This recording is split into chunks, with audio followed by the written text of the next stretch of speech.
తెలంగాణ ప్రభుత్వంలో ఉన్నటువంటి ఉద్యోగులందరికీ కూడా ఈవీ వెహికల్స్కు సంబంధించిన కొంత సబ్సిడీ ఇస్తే ప్రభుత్వ పరంగా కొంత బాధ్యతగా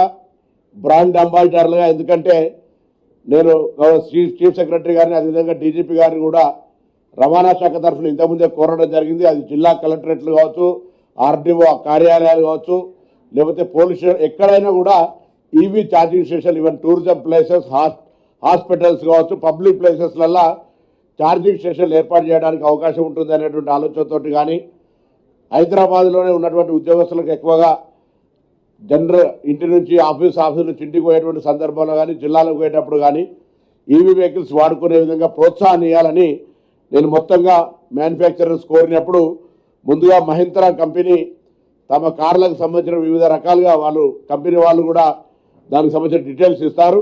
ఈరోజు 10% నుంచి 20% వరకు మరి కంపెనీ పక్షాన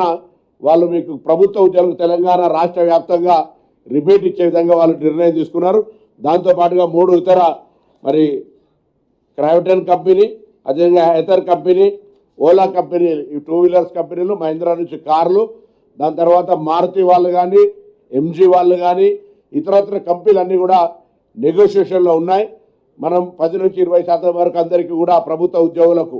అందులో టీచర్లు కావచ్చు, ఎన్జిఓలు కావచ్చు, ఆఫీసర్స్ కావచ్చు, పోలీసు కావచ్చు,